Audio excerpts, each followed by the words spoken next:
अरे बच्चों और दोस्तों, एक बार फिर से आप लोगों के सामने मैथ की बहुत ही इंपॉर्टेंट और शानदार वीडियो लेकर आए। अगर आप यूपी पुलिस कांस्टेबल री एग्जाम की तैयारी करें तो दोस्तों ये वीडियो आप लोगों के लिए मोस्ट इंपॉर्टेंट होने वाली है। उसके अलावा अगर आप सीटेट, रेलवे, एसएससी की भी तैयारी करें तो अभी ये वीडियो आप लोगों के लिए बहुत ही इंपॉर्टेंट और शानदार होने वाली है। ये पार्ट 2 है, इससे पहले पार्ट 1 बनाया हूँ, डिस्क्रिप्शन बॉक्स में लिंक मिल जाएगी, जाकर के वॉच कर लीजिएगा। वो भी वीडियो बहुत ही शानदार है, उसमें भी टॉप 20 क्वेश्चन है, इसमें भी हम लोग टॉप 20 क्वेश्चन को सॉल्व करने वाले हैं। और ये सभी टॉप 20 क्वेश्चन टॉप 20 चैप्टर से लिए गए हैं। लगभग हर चैप्टर से यहाँ पे क्वेश्चन आप लोगों को देखने को मिलेंगे और सभी के सभी क्वेश्चन को बेसिक कंसेप्ट और ट्रिक के साथ सीखेंगे। चलिए दोस्तों स्टार्ट करते हैं अपने पहले क्वेश्चन से। पहला क्वेश्चन रूट वाला क्वेश्चन है। क्या कह रहा है दोस्तों, देखिए यहाँ पर मैंने दो क्वेश्चन रखा हुआ है। यहाँ पर एक पहला क्वेश्चन ये दिख रहा है, दूसरा क्वेश्चन ये दिख रहा है, क्योंकि दोनों में एक सिंपल सी ट्रिक है, इसीलिए प्लस माइनस दोनों रखा है ताकि दोनों एक साथ आप सीख सकें। सामने सामने रहेगा, सीखना आसान रहेगा। ये वायरल भी क्वेश्चन मिलेगा यूट्यूब पर। चलिए जान लेते हैं सेकंडों में। यहाँ पर देखिए, अगर 12 12 एक जैसी संख्या है, 12 12 या आपकी जो है और भी जितनी भी संख्या है, जैसे 30 30 है या फिर जो है 42 42 है, इस तरीके की संख्याएं अगर आपकी हैं, मतलब एक हो, जैसे 12 है तो 12 12 आ गया, 42 है तो 42 42 आया, एक हो और सिर्फ चिन्ह एक जैसा हो। जैसे प्लस प्लस है, ऐसा ना हो कि एक प्लस तो एक माइनस हो, उसका रूल अलग होता है। इन सारी बातों पे ध्यान दें। जैसे यहाँ पे प्लस है तो यहाँ पर भी प्लस प्लस, या सिर्फ माइनस है नीचे वाले में तो माइनस माइनस, एक जैसे चिन्ह हो। ऐसा ना हो कि यहाँ पे माइनस है तो यहाँ पे प्लस दे दे, तो ऐसे चिन्ह का अलग रूल होता है। मैं यहाँ पे जो क्वेश्चन दिया उस रूल के बारे में ही सिर्फ बात करूंगा, ठीक है। तो अब क्या करेंगे, जो संख्या है उसको हम ऐसे दो पार्ट में डिवाइड करेंगे जिनका अंतर एक आए और गुणा करने पर ये 12 संख्या आ जाए। क्या करें, अंतर एक आए गुणा करने पर। तो देखिए 12 को हम कैसे गुणनखंड में डिवाइड कर सकते हैं, किस फैक्टर में डिवाइड करें कि दोस्तों उनका अंतर एक है। तो आप कहेंगे कि 4 3 के अलावा तो कोई संख्या मुझको दिख नहीं रही है, तो 4 3 बिल्कुल सही है। देखिए 4 में से 3 घटाएंगे आएगा 1 और 4 का 3 में गुणा करेंगे 4 3 12 हो जाएगा। तो दोस्तों अगर यहाँ पे प्लस प्लस प्लस है तो बड़ी वाली संख्या यानी 4 क्या हो जाएगी, आंसर हो जाएगी option B is the right answer. अगर इसी तरीके से जैसे 12 को हमने 4 3 के पार्ट में डिवाइड कर दिया और माइनस माइनस संख्या है तो छोटी वाली होगी वो आंसर हो जाएगी, यानी option A is the right answer. बस सिंपल सी ट्रिक थी दोस्तों, समझ में, उम्मीद है कि समझ में आ गया होगा। नेक्स्ट क्वेश्चन देखते हैं। विभाजकता का नियम अगर पढ़े होंगे, जानते हैं, तो ये क्वेश्चन आप लोगों के लिए बहुत आसान है। नहीं जानते तो भी टेंशन मत लीजिएगा, सारी चीज़ें आपको समझ में आएगी बेसिक से। यहाँ पर क्या कह रहे हैं, यदि 3 स्टार 4 4 6 11 से पूर्णतः विभाज्य है तो स्टार के स्थान पर कौन सा अंक आएगा। तो दोस्तों 11 से विभाजकता का नियम कहता क्या है, 11 से विभाजकता का नियम ये कहता है, जैसे 121 है तो दोस्तों सम और विषम स्थानों पे जो अंक हैं उनके योग का अंतर 0 आना चाहिए। फॉर एग्जाम्पल जैसे विषम स्थान 1 है, ये 2 है, ये 3 है, 1 2 3 है अंकों का स्थान, पहले नंबर पर, दूसरे नंबर पर, तीसरे नंबर पर, इस तरीके से। तो विषम अंक किसको कहते हैं, जैसे 2 से डिवाइड ना हो, जैसे 1 और 3, यानी 1 1 क्या है, विषम स्थान पर अंक, इनका योग माइनस जो सम स्थान पे अंक है यानी 2, उसका, अगर 2 3 है तो उसका भी योग कर लेंगे। इन दोनों का अंतर क्या आना चाहिए, 0 आना चाहिए। देखिए 1 + 1 2 हो जाएगा, 2 - 2 = 0 आ गया। ये विभाजकता का 11 का नियम कहता है। देखिए 11 से 121 कट जाएगा, अगर 0 आ गया तो 121 क्या होगा, 11 से कटेगा और हर हाल में कटेगा। चलिए अब वही रूल यहाँ पर लगाएंगे। मैं समझाने के लिए दिखा रहा था कैसे 0 आएगा। 121 आप जानते हैं 11 से कटेगा, देखिए 0 आ गया। चलिए अब यहाँ पर देखिए 3 है, स्टार है और क्या 4 4 6 है। अब यहाँ पर देखिए सम स्थान और विषम स्थान। पहले विषम स्थान को देखेंगे, पहले नंबर पर, तीसरे नंबर पर और 5वें नंबर पर क्या है, 3 है, प्लस बनाएंगे 4 है, प्लस बनाएंगे 6 है, कोष्टक में बंद कर देंगे, फिर माइनस बनाएंगे। अब फिर दोस्तों कोष्टक लगा लीजिए, क्योंकि एक संख्या है नहीं, 2 इसमें दिख रहे थे कि स्टार है दूसरे नंबर पर और चौथे नंबर पर क्या है 4 है, तो इन दोनों को भी हम ऐड कर लेंगे। क्या करेंगे, इन दोनों को भी स्टार प्लस क्या करेंगे दोस्तों, स्टार प्लस 4 कर लेंगे और ये बराबर कितने के हो जाएगा, 0 के हो जाएगा। कितने को हो जाएगा, 0 के हो जाएगा। बस इसको सोल्व करिए, स्टार की वैल्यू निकालिए, 6 4 10 3 13 हो गया, 13 माइनस और ये आपका स्टार हो जाएगा। कोष्टक टूटेगा तो इस सब के सब माइनस में कन्वर्ट हो जाएंगे, बराबर 0। 13 में से 4 घटेगा तो 9 बचेगा, यानी 9 माइनस स्टार बच जाएगा, बराबर 0। स्टार को उस पार ले जाएंगे तो माइनस प्लस में कन्वर्ट हो जाएगा, यानी स्टार बराबर क्या हो जाएगा, 9 आ जाएगा। स्टार बराबर 9, यानी कि इस स्टार की जगह हम 9 पुट कर देंगे तो ये 11 से कट जाएगा। काट के आप चेक कर लीजिएगा, option A is the right answer. समझ में आ गया 11 के विभाजकता का नियम। नेक्स्ट क्वेश्चन देखते हैं। यहाँ पर क्या कह रहा है दोस्तों, 256 के वर्गमूल और 16 के वर्गमूल के गुणनफल ज्ञात करें। पहले क्या कह रहा है, देखिए क्वेश्चन के अनुसार इसको सॉल्व करेंगे, ठीक है। 256 का वर्गमूल और क्या कह रहा है, 16 का वर्गमूल। 256 का वर्गमूल और 16 के वर्गमूल के गुणनफल ज्ञात करें, यानी इन दोनों का गुणनफल, इन दोनों का वर्गमूल का गुणनफल ज्ञात करें। फिर परिणामी के वर्गमूल को ज्ञात करें। पहले इनके वर्गमूल का गुणनफल ज्ञात कर ले। 256 का वर्गमूल निकालेंगे 16 हो जाएगा। देखिए 20 तक तो आपको पता होना चाहिए वर्गमूल किसका होता है, ठीक है। गुणा बनाइए, 16 को तो आप जानते हैं 4 हो जाएगा। अब ये आएगा कितना, 16 चौक को 64। अब नेक्स्ट सेंटेंस क्या करें कि फिर परिणामी के वर्गमूल को ज्ञात करिए, यानी कि जो परिणाम आया इसके वर्गमूल को हम ज्ञात करेंगे तो आएगा 8, 64 का वर्गमूल निकालेंगे तो 8 आएगा, यही आपका आंसर हो जाएगा। Option C is the right answer. Clear. Next लसम मसम, आप जानते हैं एक सिंपल सा सूत्र होता है कि लस गुणे मस बराबर फर्स्ट संख्या यानी पहली संख्या गुणे दूसरी संख्या, यही होता है। पहली संख्या गुणे दूसरी संख्या बराबर लस गुणे मस, ये सूत्र होता है। आप इसको स्क्रीनशॉट लेकर के ढंग से लिखा तो नहीं, आप लिख लीजिएगा लस गुणे मस बराबर पहली संख्या गुणे दूसरी संख्या। इसी सूत्र पे इस क्वेश्चन को हम लोग सॉल्व करेंगे। चलिए क्या कर रहे हैं, दो संख्याओं का महत्तम समापवर्त और लघुत्तम समापवर्त क्रमशः 2 और 60 है। लस और मस दिया हुआ है, क्या दिया हुआ, एलसीएम बराबर 2 और एचसीएफ बराबर कितना दिया हुआ है दोस्तों, 60 दिया। सॉरी यहाँ पर एलसीएम बराबर 60 दिया हुआ। देखिए बाद में महत्तम समापवर्त पहले लिखा हुआ है, लघुत्तम समापवर्त बाद में लिखा हुआ है, यानी कि महत्तम समापवर्त 2 है, लघुत्तम समापवर्त 60 है। तो इस चीज़ का भी हमें ख्याल करना है, मिस्टेक ना हो जाए। तो दोस्तों क्या एलसीएम 60 दिया हुआ है और एचसीएफ 2 दिया हुआ है, तो वही लस गुणे मस वाला सूत्र लगा दीजिए, क्योंकि आगे यही चीज़ कह रहा है यदि उन संख्याओं में से एक दूसरे की तुलना में 14 अधिक है तो छोटी संख्या ज्ञात कीजिए। यानी कि बड़ी संख्या में से अगर हम छोटी संख्या को घटाएं तो कितना आना चाहिए दोस्तों, 14 आना चाहिए। इसके कहने का मतलब यही कह रहा है ना, यदि उन संख्याओं में से एक दूसरे की तुलना में 14 अधिक है, यानी बड़ी वाली संख्या अधिक होगी 14, छोटी वाली संख्या, यानी दोनों का अंतर कितना आना चाहिए, 14 आना चाहिए। इस चीज़ को अपने माइंड में रखिए। तो कह रहा है छोटी संख्या क्या होगी, याद करना है। तो चलिए इस रूल से निकालेंगे। ये लस गुणे मस बराबर पहली संख्या गुणे दूसरी संख्या है, तो लस मस दिया हुआ है तो 60 गुणे 2 लिख लेंगे, और यही क्या है, पहली संख्या गुणे दूसरी संख्या के बराबर हो जाएगा। अब यहाँ पर दोस्तों हम इसको ऐसा सेट कर देंगे कि ये गुणे के रूप में तो रहेगा, लेकिन ये पहली संख्या गुणे दूसरी संख्या की कंपेयर ऐसी कर देंगे कि उनका अंतर 14 आएगा। कैसे करेंगे, पहले 60 को फैक्टराइज कर दीजिए, यानी फैक्टर में डिवाइड कर दीजिए। 60 को करेंगे तो 2 होगा 30 हो जाएगा, 2 होगा 15 हो जाएगा, 3 होगा 5 हो जाएगा, यानी 5। 60 को हम क्या लिख सकते हैं, 2 गुणे 2 गुणे 3 गुणे 5, और ऑलरेडी पहले 2 है ही है। अब दोस्तों यहाँ पर इधर भी लिख सकते हैं पहली संख्या गुणे दूसरी संख्या, ठीक है।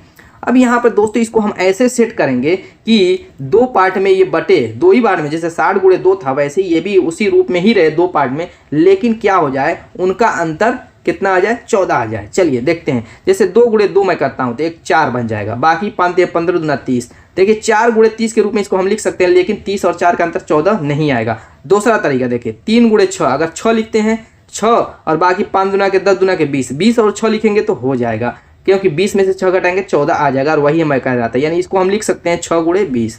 क्या लिख सकते हैं, 6 गुणे 20 पहली संख्या गुणे दूसरी संख्या। अब देखिए 20 में से 6 घटाएंगे 14 आएगा, यानी कि पहली संख्या 6 हो गई और दूसरी संख्या क्या हो गई, 20 हो गई। तो दोस्तों यहाँ से हमें पता चल गया कि एक संख्या 20 है तो दूसरी संख्या 6 है, क्योंकि इन्हीं का अंतर 14 आएगा। तो हमने इस तरीके से इसका सॉल्यूशन निकाल लिया। आप पूछ रहे हैं छोटी संख्या कौन सी है, तो छोटी संख्या 6 ही होगी, 20 तो होगी नहीं, 20 तो बड़ी है। तो option C is the right answer. Clear. Next यहाँ पर क्या कह रहा है दोस्तों कि यदि एक 154 मीटर लंबी रस्सी को 9:5 के अनुपात में विभाजित किया जाता है तो छोटे टुकड़े की लंबाई मीटर में कितनी होगी। ये बहुत ही सिंपल सा क्वेश्चन है, इससे पहले वीडियो में कराया हूँ। जैसे इसका अनुपात कितना दिया हुआ, अनुपातिक मान 9:5 है, ठीक है, और रस्सी की लंबाई 154 है, और 9:5 के अनुपात में इसको क्या कर दिया जाता है, काट दिया जाता है, विभाजित कर दिया जाता है। तो छोटे पार्ट की लंबाई पूछ रहा है, छोटे टुकड़े की। तो छोटा पार्ट कौन होगा, जो 5 के अनुपात में होगा वही तो होगा। तो हम क्या करेंगे, छोटे पार्ट को उठा करके इसमें गुणा कर देंगे टोटल रस्सी में, और फिर इसके बाद इन दोनों का योग निकालेंगे, अनुपातिक योग। 9 5 14 होगा। इस 14 को क्या करेंगे, इसमें भाग दे देंगे। इस 14 का इसमें भाग देंगे, ये रूल होता है, ठीक है। क्या करेंगे, अनुपातिक जो योग आएगा उससे भाग देंगे, और जिस हिस्से का मान निकालना है उससे गुणा करेंगे। छोटे वाले का छोटे वाले से, अगर बड़े वाले का कहता हो तो यहाँ पे 9 से हम गुणा करते। 14 से काटेंगे, 14 करने 14, 14 करने 14, 11 5 55, यानी 55 मीटर हो जाएगी छोटे भाग की लंबाई। Option B is the right answer. Clear. Next यहाँ पर क्या करें, यदि x संबंधी 4, डबल संबंधी y संबंधी 5 होते x संबंधी y का मान, ये बहुत आसान है दोस्तों, इसका आंसर आप लोग कमेंट कर सकते हैं, कोई दिक्कत होने वाली नहीं। क्या करें, x संबंधी 4, डबल संबंधी y संबंधी 5। मुझे ये बताइए, जो इस संबंधी होता है, जैसे x संबंधी y, तो इसका मतलब क्या हम x बटे में y इसको नहीं लिख सकते, बिल्कुल लिख सकते हैं। बटे का मतलब ही उसको कन्वर्ट कर दिया जाता है संबंध में, काट छाट करके मिनिमाइज करके। तो वही काम है करना है, यहाँ पर भी हमको x बटे में 4 लिख देना है, और डबल संबंधी को हम बराबर लिख सकते हैं, ठीक है, y बटे में 5।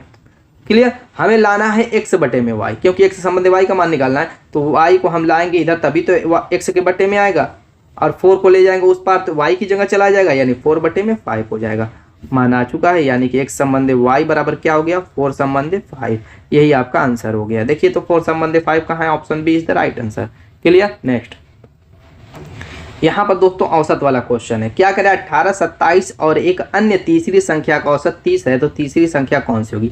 जैसे मान लीजिए औसत निकालते हैं 2, 5, 7 है, ठीक है, 3 संख्या, इसका औसत आप कैसे निकालेंगे। आप कहेंगे कि इन तीनों को जोड़ दीजिए और बटे में जितनी संख्या उतना भाग दे दीजिए, यानी 3 तो संख्या है तो 3 से हम भाग दे देंगे, तो इनका एवरेज यहाँ पर आ जाएगा। तो वही काम यहाँ पर करनी है। तीसरी संख्या जो गायब उसको हम x मान लेते हैं। क्या x मान लेते हैं, पहली संख्या 18 है, दूसरी 27 है, तीसरी को हमने x मान लिया। 3 संख्या है तो 3 से हम भाग दे देंगे। अब बराबर, चूंकि यहाँ पर औसत दिया हुआ है तो ये ऑलरेडी मान 30 दे चुका है, तो 30 रख देंगे। अब सॉल्व करके x की वैल्यू निकाल लीजिए। 3 उधर जाएगा तो ये 90 बन जाएगा, 3 को काटिए, 3 गुणे में चला जाएगा, और इसको जोड़ लेते हैं तो 18, 27, 45 हो जाएगा। 45 प्लस x बराबर 90, और दोस्तों x बराबर क्या हो जाएगा, 90 माइनस 45 बराबर 45, जो कि आपका आंसर हो जाएगा। देखिए तो option D is the right answer. Clear. Next यहाँ पर क्या कह रहा है कि ऋषि ने किसी परीक्षा में कुल 75 अंक में 66 अंक प्राप्त किया। ऋषि द्वारा प्राप्त अंकों का प्रतिशत क्या है। इसका आंसर तो मैं बताऊंगा। एक चीज़ और मैं बता दूं आपको, जो मतलब अंक प्राप्त होते हैं, आप परीक्षा में अंक प्राप्त करते हैं तो बच्चे आपसे पूछते हैं, या फिर आपके दोस्त पूछते हैं, या फिर आपके घर वाले पूछते हैं, आपके मम्मी पापा पूछते हैं कि बेटा तुमने कितने प्रतिशत अंक प्राप्त किए। तो आप कैसे निकालेंगे उस प्रतिशत अंकों को, वही यहाँ पे सीखना है, और उसी हिसाब से इस क्वेश्चन को सॉल्व भी कर लेते हैं। जैसे मान लीजिए कि ज़्यादातर परीक्षाएं 600 या 500 अंक की होती है, जिसमें आपने 360 अंक प्राप्त किए, तो इसका प्रतिशत हम कैसे निकालेंगे कि आपने कितने प्रतिशत अंक प्राप्त किए। तो हमें करना क्या है, जितने अंक प्राप्त किए आपने उसको ऊपर लिख लेना है, ठीक है।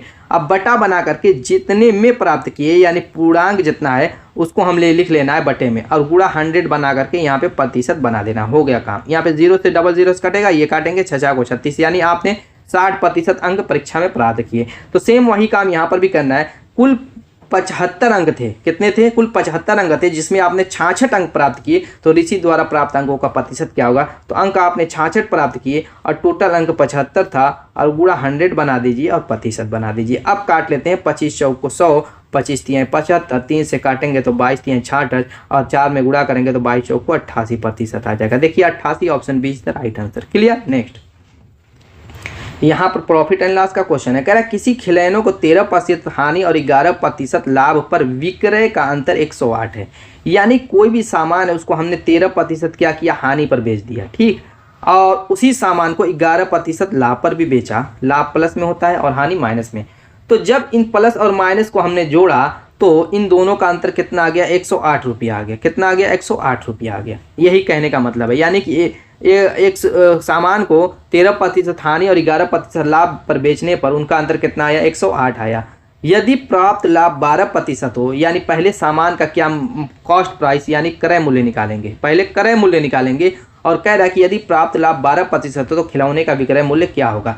क्रय मूल्य निकल जाएगा तो उस पर हम 12% का लाभ प्राप्त करके विक्रय मूल्य निकाल लेंगे, वो तो आसान हो जाएगा। तो सबसे पहले हमें क्रय मूल्य निकालना है, और कैसे निकालेंगे देखिए। पहले कह रहा है कि 13 और 11 का अंतर निकालेंगे। तो प्रॉफिट एंड लॉस दोस्तों हो रहा है, तो प्रॉफिट प्लस 11 लिखेंगे, तो यहाँ पर 11 प्लस बनाने की जरूरत नहीं, बस 11% लिख देंगे। कह रहा है कि इन दोनों का अंतर 108 है, तो यहाँ पर ये मैंने कहा इसको प्लस मत लिखिए, रुकिए, यहाँ पर मैंने प्लस लिख दिया। प्लस मत लिखिए, प्लस लिखा नहीं जाता, आपको पता, बस मालूम रहता है कि प्लस है। 11% और 13% का अंतर, 11% और 13%। अब इसको माइनस लिखेंगे क्योंकि ये हानि में है, और इसको हम कोष्टक में डाल देंगे क्योंकि इन दोनों का हमें अंतर निकालना है। और यही बराबर है कितने के, 108 के। कितने के बराबर कह रहा है, 108 के। अब देखिए यहाँ पर माइनस माइनस क्या हो जाएगा, प्लस हो जाएगा। तो 13 में क्या होगा, 11 जुड़ जाएगा, यानी 24% का मान कितना है, 108 है। 24% का मान 108 है। तो दोस्तों हमें 100% का मान निकालना है, जो कि क्रय मूल्य हो जाएगा। क्रय मूल्य निकालने के लिए जानते हैं कि हर वस्तु अपने आप में 100% होती है, तो 100% का मान कितना हो जाएगा। आप कहेंगे कि 108 बटे में 24 बटे में चला जाएगा। यहाँ पर भी प्रतिशत बना सकते हैं, गुणे 100%।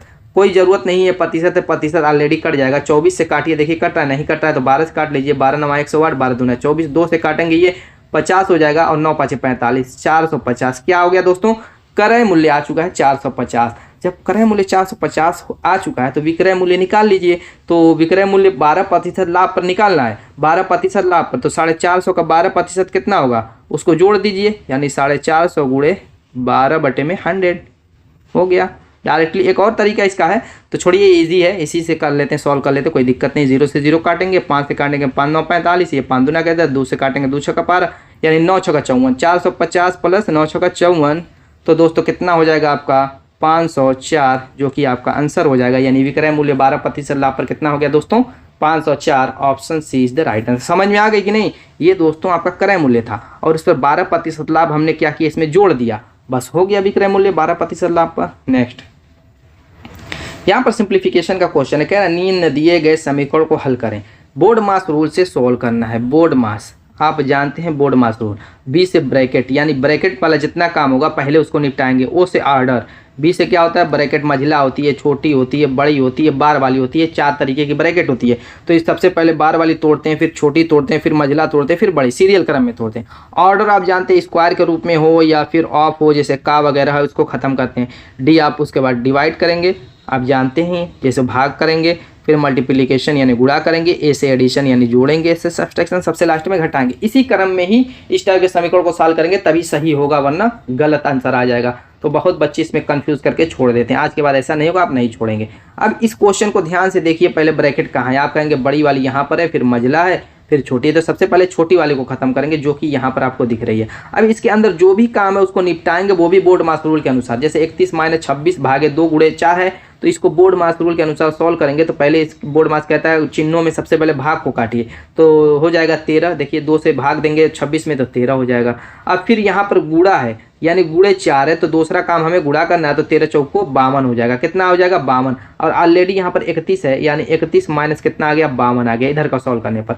अब इसको घटाएंगे दोस्तों तो कितना आ जाएगा, यहाँ पर 1 आ गया, और 52 चूंकि बड़ी है उसी को घटा लेते हैं तो 21 आ जाएगा, लेकिन ये -21 आएगा। तो आप यहाँ पर एक लाइन लिख लीजिए ताकि आपको कन्फ्यूज़न हो, हवा में लगेगा सारी चीज़ें। 35 हो गया, बाकी सारी चीज़ों को मैं नोट कर रहा हूँ, और ये 30 हो गया। अब यहाँ पर दोस्तों माइनस आगे जो यहाँ पर आया -21 आया है, तो मैं क्या करूँगा, इस माइनस को इसमें करेंगे तो क्या हो जाएगा दोस्तों प्लस हो जाएगा। तो मैं ऑलरेडी इसको प्लस करके लिख देता हूँ, यानी प्लस क्या हो जाएगा 21 आ जाएगा, क्योंकि कोष्टक से बाहर माइनस था और कोष्टक के अंदर भी माइनस था। तो जब कोष्टक टूटेगा माइनस प्लस हो जाएगा। तो जिस तरीके से मझला लगा हुआ और बड़ा लगा हुआ वैसे ब्रैकेट बंद कर देंगे। छोटी वाली ब्रैकेट का काम हो गया, बड़ी वाली को निपटाएंगे, तो इसको हम जोड़ लेंगे, क्योंकि जोड़ना है। तो 30 20 50 एक 51 हो जाएगा, यानी कि 35 माइनस क्या हो गया आपका 51 हो गया। ठीक है, ये बड़े वाले कोष्टक में बचा। ठीक है, जो भी कोष्टक तोड़ेंगे उसके अंदर के काम को हम करने के बाद ही तोड़ेंगे। ठीक है, तो सारे वही चीज़ें मैं चल रहा हूँ। ठीक,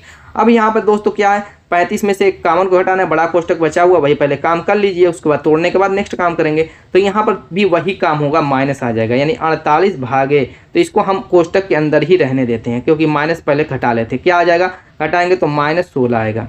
ठीक, तो अब क्या करेंगे, -16 से 48 में भाग दे देंगे बगैर ब्रैकेट तोड़े। मैं ब्रैकेट इसलिए नहीं तोड़ रहा हूँ, वरना ऐसा लगेगा। देखिए ब्रैकेट अगर मैं तोड़ देता हूँ तो ऐसा लगेगा, कहीं से सही लग रहा है, एक साथ 2 चिन्ह ऐसे मिले हुए सही लगेगा, नहीं लगेगा। तो हर इसलिए मैंने इसको ब्रैकेट में बंद रखा। छोटी ब्रैकेट भी अपनी तरफ से बंद कर सकते हैं, कोई गलत नहीं होगा। तो यहाँ पर क्या करेंगे, भाग देंगे तो 16 × 48 हो जाएगा। कितना आ जाएगा 16 × 48, लेकिन माइनस चिन्ह की वजह से ये माइनस में ही वैल्यू आएगी। आंसर आपका हो चुका है, option B is the right answer. Clear. Next, यहाँ पर ये तो आपका दूरी चाल का क्वेश्चन है दोस्तों। देख रहे हैं क्या कह रहा है कि राजेश 5 मीटर प्रति सेकंड की गति से पैदल चल सकता है। क्या कह रहा है, पैदल, राजेश पैदल चल रहा है 5 किलोमीटर पर सेकंड की गति से, या 20 मीटर पर सेकंड की गति से साइकिल चला सकता है। या साइकिल कितनी गति से चला सकता है वो देखिए, साइकिल कह रहा है कि 20 मीटर पर सेकंड की गति से साइकिल चला सकता है। वो परिवहन के दोनों तरीकों के संयोजन से 600 मीटर की दूरी तय करने के लिए 45 सेकंड लेता है। कह रहा है कि इन दोनों के संयोजन से, यानी कि पैदल और साइकिल मिला करके वो चल रहा है, तो 600 मीटर की दूरी वो क्या कह रहा है 45 सेकंड में तय कर लेता है। और ये भी चाल ही हमने निकाली, यानी दोनों की तुलना में ये हमने चाल निकाल ली। चाल बराबर क्या होता है, चाल बराबर होता क्या है दोस्तों, आप कहेंगे दूरी बटे में समय, दूरी बटे में समय। तो दूरी उसने 600 तय की और चाल उसकी समय क्या था उसका 45 सेकंड लगा, तो 600 बटे में 45, यानी दोनों के कॉम्बिनेशन की ये चाल है। ये सिंगल चाल थी, 5 मीटर पर सेकंड की पैदल चलने की चाल थी, साइकिल से 20 मीटर प्रति सेकंड की चाल थी, और दोनों के कॉम्बिनेशन से उसकी चाल कितनी हो गई, इसको काट लीजिए, देखिए किसे कट रहा है, 15 चौको 60, 40 बटे में 15 3 45, यानी 40 बटे में 3 मीटर पर सेकंड की चाल चल रहा है दोनों की मिलाने पर, यानी पैदल और साइकिल के मिलाने पर। अब क्या करेंगे, हम इन दोनों को भी 3 के पार्ट में यानी बटे में 3 इनको भी बना देंगे। तो बनाने के लिए क्या करेंगे, क्यों मैं ऐसा कर रहा हूँ अभी आगे समझ में आएगा, क्योंकि हमें इसको रेशियो में पहले कन्वर्ट कर देना। देखिए 15 बटे में 3 5 को लिख सकते हैं, बिल्कुल आप कहेंगे लिख सकते हैं। इसको भी मैंने 3 के फॉर्म में, बटे के 3 के फॉर्म में, क्योंकि यहाँ पर 40 बटे में 3 हमको मिला है। इसको भी वही काम करेंगे, तो 20 को हम 60 बटे में 3 लिख सकते हैं। अब क्या करेंगे, इसको हम तिर्यक घटा लेंगे, जैसे रेशियो में कन्वर्ट करने के लिए घटाते हैं। तो बटे वाले को नहीं घटाएंगे, ऊपर वाले को घटा लेते हैं। तो 60 में से 40 जाएगा तो आप कहेंगे 20 आएगा। इसी तरीके से छोटे में से बड़े को नहीं घटाना है, बड़े में से छोटे घटाना है, क्योंकि उल्टा ही क्रम कर चलना पड़े। जैसे यहाँ पर 60 में से 40 को घटाएं, अब यहाँ पर 15 में से 40 को नहीं बढ़ाएंगे, 40 में से 15 को घटाएंगे तो आपका 25 आएगा। अब रेशियो में कन्वर्ट कर दीजिए इसको, देखिए यहाँ संबंध लगा दीजिए, काट छाड़ लीजिए, तो आप कहेंगे 4 संबंध 5 आ जाएगा। क्लियर, यहाँ तक कोई दिक्कत नहीं होनी चाहिए। अब यहाँ पर साइकिल वाले की चाल पूछ रहा है, कह रहा है कि राजेश ने साइकिल कितनी देर तक चलाई, कितनी देर तक, समय पूछ रहा है, चाल नहीं सॉरी समय पूछ रहा है। तो साइकिल द्वारा वो चला गया समय जो है, समय निकालने के लिए हम क्या करेंगे, टोटल समय कितना है, आप कहेंगे 45 सेकंड का टोटल समय लग रहा है। ठीक है, अभी पीछे रेशियो वाला क्वेश्चन किए तो उसी से करेंगे। इन अनुपातिक मान को ऐड कर लेंगे, क्या करेंगे, ऐड करेंगे। उससे पहले साइकिल वाला के नीचे क्या है, 5 है, तो उस साइकिल वाले के नीचे वाले अनुपात से इसमें गुणा करेंगे और बटे में अनुपातिक यानी 5 और 9 से इसमें भाग दे देंगे। सेम वही काम मैंने किया है और कुछ नहीं किया, यही थोड़ा सा एक्स्ट्रा काम आपको करना पड़ेगा। अब यहाँ पर देखिए 9 5 45, काट लीजिए, 50 25 कितना लगा, 25 सेकेंड। चलिए देखिए option C is the right answer. Clear, यानी साइकिल से उसने जो 45 सेकंड लगा था उसमें इसने 25 सेकंड साइकिल से दूरी तय की, और पैदल इसका मतलब उसने 20 सेकंड तय की होगी, तभी तो टोटल मिलकर के 45 सेकंड लेता है। समझ में आ गई बात। नेक्स्ट कह रहा है कि 10% ब्याज पर 2 वर्ष की अवधि के लिए एक निश्चित मूलधन पर साधारण ब्याज और चक्रवृद्धि ब्याज से ₹1 कम है, मूलधन ज्ञात कीजिए। कुछ चीज़ें यहाँ पर आपको जानना पड़ेगा। देखिए कंपाउंड इंटरेस्ट जो होता है वो हमेशा ग्रेटर देन क्या होता है, सिंपल इंटरेस्ट से, यानी चक्रवृद्धि ब्याज हमेशा क्या होगा, साधारण ब्याज से अधिक होगा। लेकिन पहले साल का, फर्स्ट ईयर का 1 साल का compound interest is also equal to simple interest, यानी कि ये पहले साल का कंपाउंड इंटरेस्ट और सिंपल इंटरेस्ट हमेशा क्या होता है, बराबर होता है। जो दूसरे साल की बात होगी तो ये वाला फार्मूला आ जाएगा, यानी compound interest greater than simple interest. ठीक है, 3 साल 4 साल उसके बाद बढ़ता रहेगा।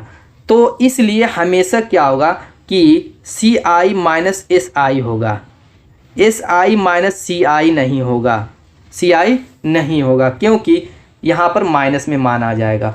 तो CI बड़ा है तो SI में से घटाएंगे। वही कह रहा है कि साधारण ब्याज चक्रवृद्धि ब्याज से 1 कम है, यानी कि साधारण ब्याज 2 साल की बात हो रही है, 2 साल की अवधि के लिए निश्चित मूलधन पर साधारण ब्याज और चक्रवृद्धि ब्याज से 1 कम है, यानी साधारण ब्याज हमेशा क्या होगा, कम आएगा। वही मैं बता रहा था, पहले 1 साल की बात होती तो दोनों इक्वल आ जाते। इतनी चीज़ समझ में आई। चलिए क्वेश्चन को करते हैं। तो क्या करें, 10% ब्याज पर 2 वर्ष की अवधि के लिए एक निश्चित मूलधन पर साधारण ब्याज, पहले सिंपल इंटरेस्ट निकाल लेते हैं, 2 साल का प्रतिशत में निकालेंगे, क्योंकि यहाँ पे मूलधन हमें पता नहीं है। प्रतिशत में सिंपल इंटरेस्ट निकालने के लिए सिर्फ हम क्या करना है, R + R कर देना है, यानी कि 2 साल का है तो पहले साल का R और दूसरे साल का R दोनों इक्वल होगा साधारण ब्याज में। तो R कितना है, 10 है, तो 10 + 10 को हम जोड़ेंगे और यहाँ पर हमें प्रतिशत लगाना है। ठीक है, तो 10 और 10 प्रतिशत यानी कि 20%। ये क्या हो गया दोस्तों, क्या हो गया आपका, ये हो गया साधारण ब्याज प्रतिशत में आ चुका है 20%।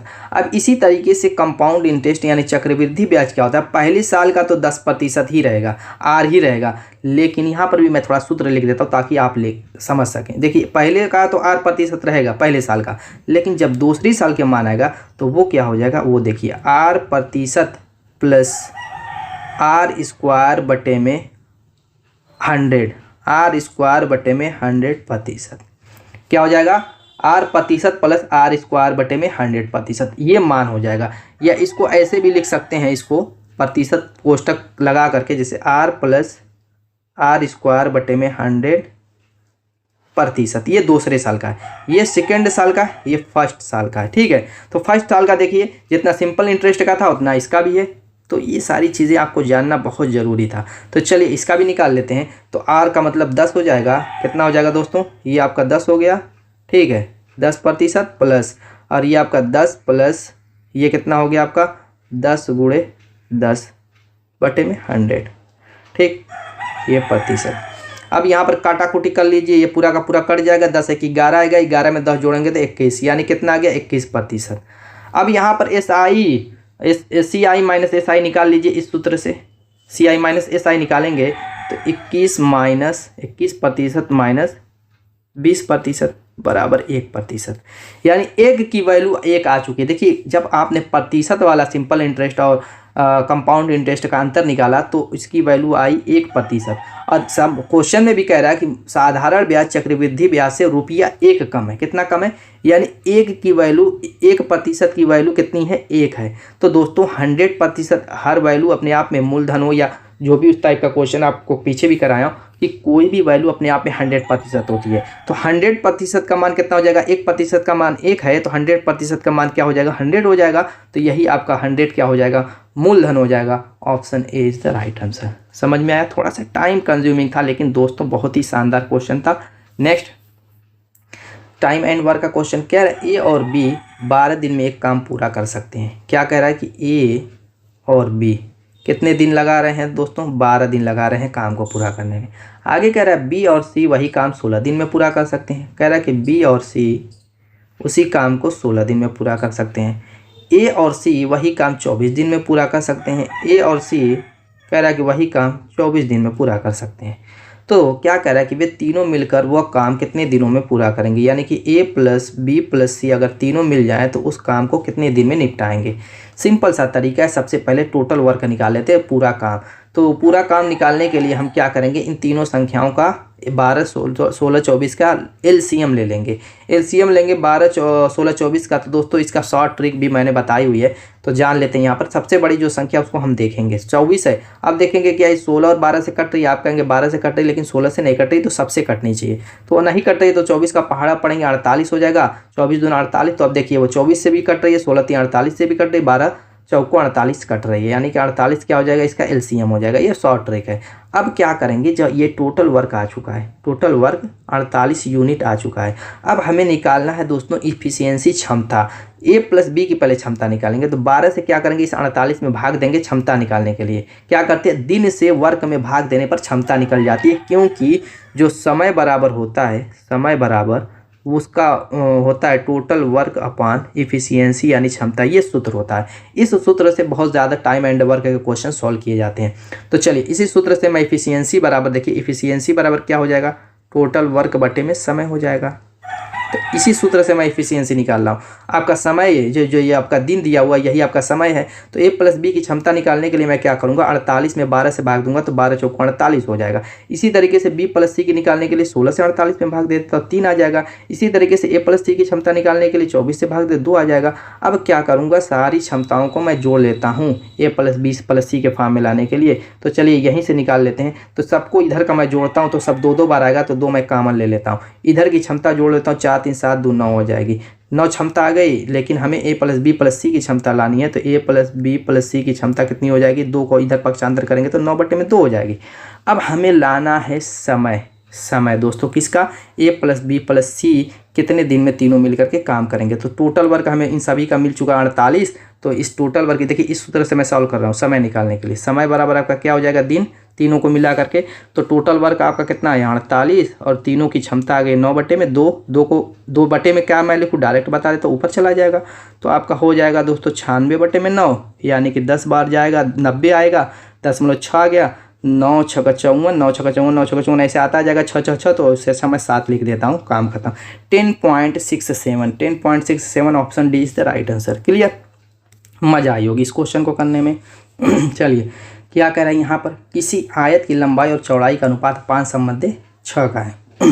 आयत है, लंबाई और चौड़ाई का अनुपात कह रहा है, क्या, लंबाई और चौड़ाई का अनुपात 5:6 का है। तो बताइए कि लंबाई को हम क्या मानेंगे। आप कहेंगे कि 5x मान लीजिए और चौड़ाई को 6x हो जाएगा।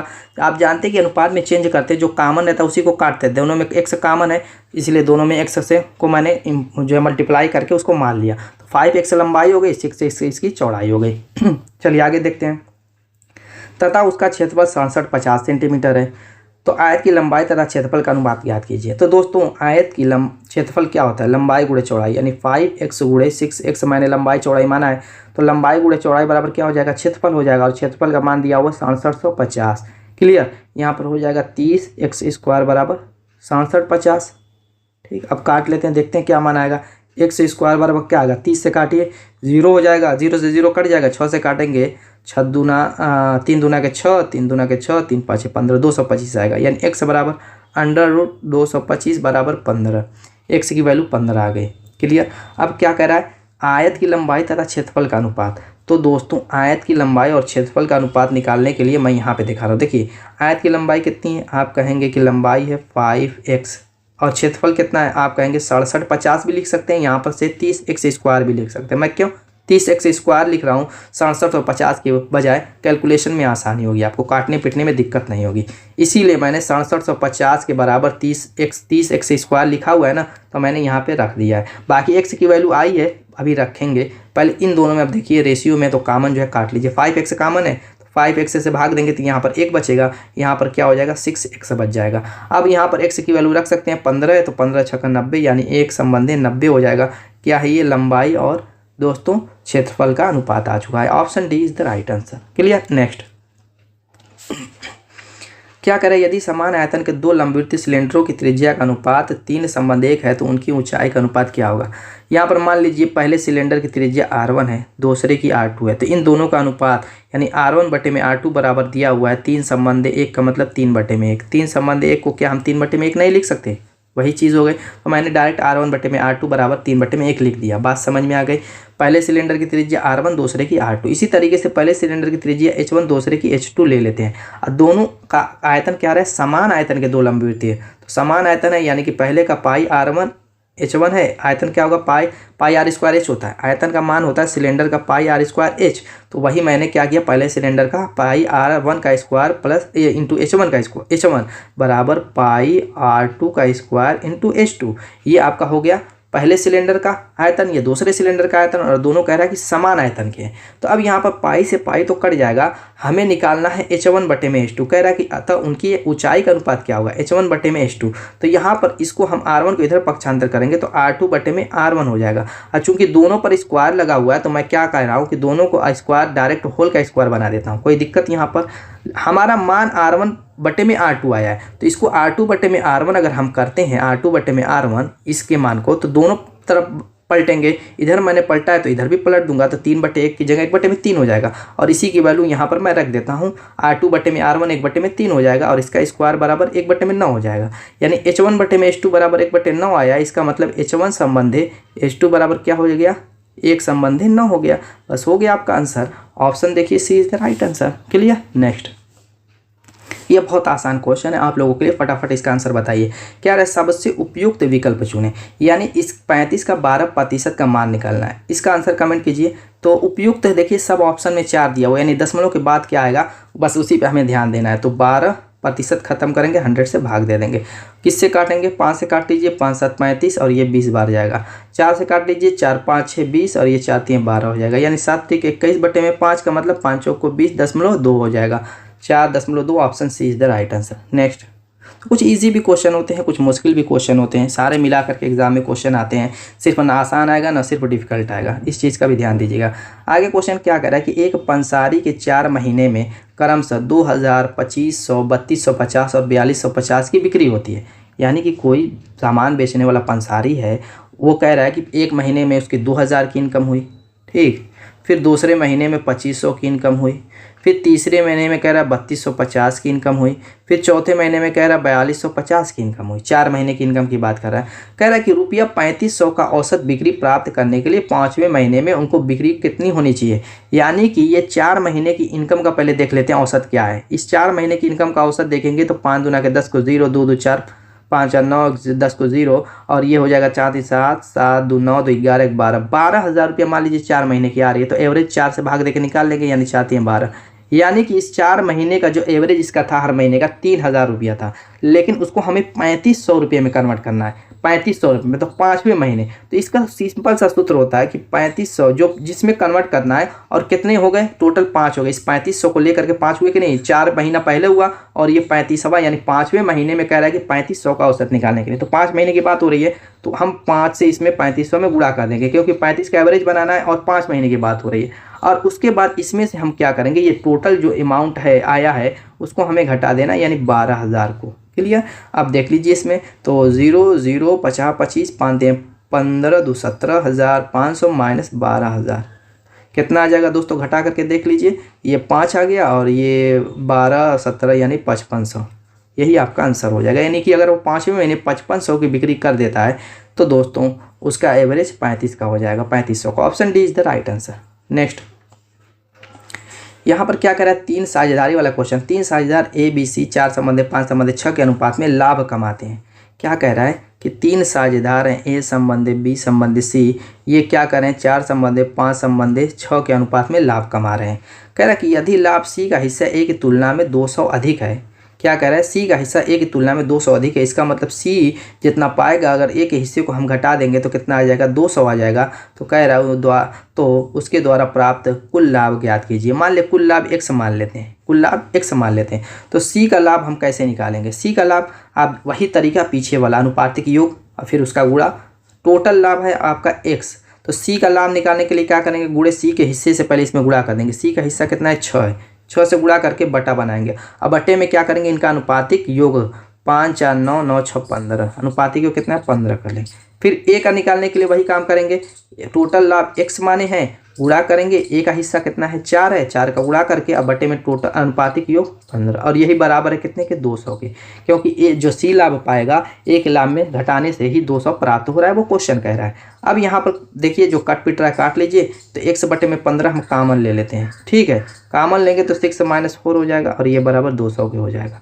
अब यहाँ पर 15 क्या होगा, उधर भेज दीजिए, ठीक है, और इसमें से घटेगा 6 माइनस 4 तो 2 बचेगा, और 2 को इधर बेचेंगे तो ये बटे में आएगा, 15 गुणे में जाएगा और ये बटे में आएगा। यानी x बराबर क्या हो जाएगा आपका, 200 गुणे 15 बटे में 2, 2 से काटेंगे तो ये कट जाएगा, 100 हो जाएगा, और 15 का 100 में गुणा करेंगे तो 1500, यानी कि टोटल कितना हो गया, रुपया 1500 लाभ हो जाएगा total. Option A is the right answer.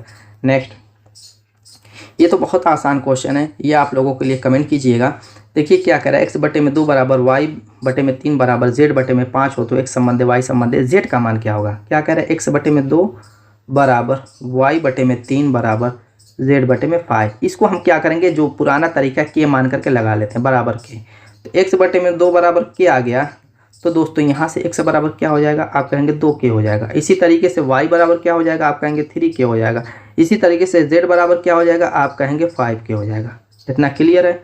तो दोस्तों x संबंधे y संबंधे z का मान निकालना है, तो क्या हो जाएगा, आप कहेंगे 2k संबंधे 3k संबंधे 5k हो जाएगा। और संबंधी में जो कॉमन रहता है क्या करते हैं, उसको काट देते हैं। तो सब में k है तो k को ख़त्म कर दीजिए, यानी 2 संबंधे 3 संबंधे 5, ये आपका आंसर हो जाएगा 2 3 5। Option B D is the right answer. Clear. Next, ये क्वेश्चन आप लोगों के लिए, इसका आंसर आप लोगों को कमेंट करना है, क्योंकि सिंपल सा क्वेश्चन है, बस आपको ऐड करने के बताना है कि कौन सा ऑप्शन सही है।